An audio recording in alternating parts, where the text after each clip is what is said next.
Bonjour. Aujourd'hui, nous allons voir une propriété particulière qui est la propriété des médianes du triangle. Alors, pour bien comprendre la démonstration que nous allons faire, il faut bien maîtriser tout ce qui est lié à la symétrie centrale et à ses propriétés, savoir ce que c'est qu'un parallélogramme et comment on le caractérise, et puis je te conseille d'avoir vu préalablement la vidéo sur la droite des milieux, puisque nous allons nous servir de cette propriété. Alors, que dit la propriété concernant les médianes du triangle? Eh bien, l'énoncé est le suivant. Dans un triangle, les trois médianes sont concurrentes. Alors déjà, rappelons ce que c'est qu'une médiane. Une médiane, c'est une ligne qui rejoint, en partant du sommet d'un triangle, le milieu du côté opposé. Donc par exemple, sur le dessin qui figure ici à l'écran, eh bien, nous avons une médiane qui part du sommet C et qui arrive au milieu du segment AB, ce qui est matérialisé par le codage. Et l'autre propriété particulière de ces trois médianes et de leur point de concours, c'est que le point de concours, il se trouve aux 2/3 de la distance entre chaque sommet et le milieu du côté opposé. C'est-à-dire que la distance entre le point C et le point de concours des médianes est le double de la distance entre ce point de concours des médianes et le milieu du segment AB.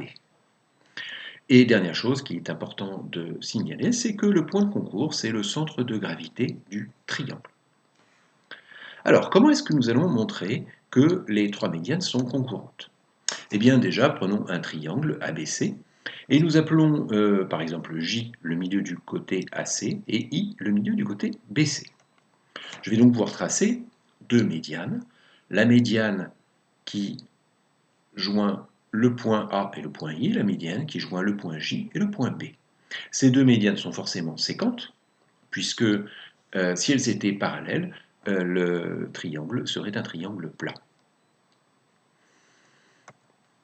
Je vais inventer en quelque sorte un point D. Ce point D, c'est le symétrique du point C par rapport à G. D'accord?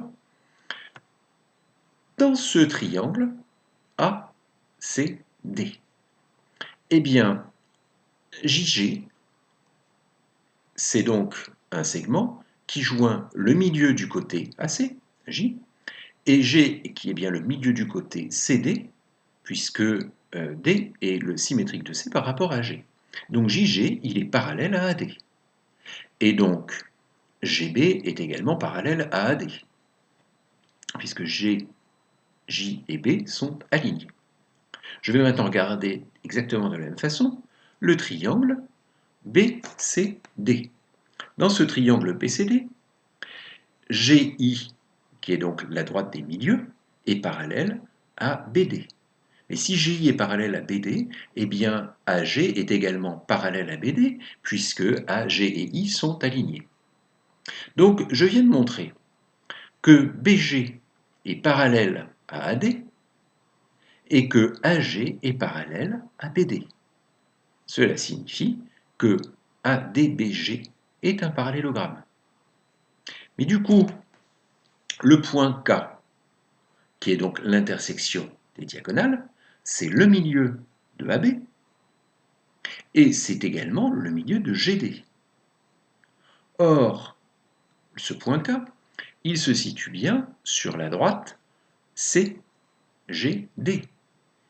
Ça veut dire que cette droite est donc la médiane du côté AB. Par ailleurs, puisque la distance KD est égale à la distance KG, et que la distance DG est égale à la distance GC, eh bien KC est bien égal à KG plus GC, et KG, c'est la moitié de GC.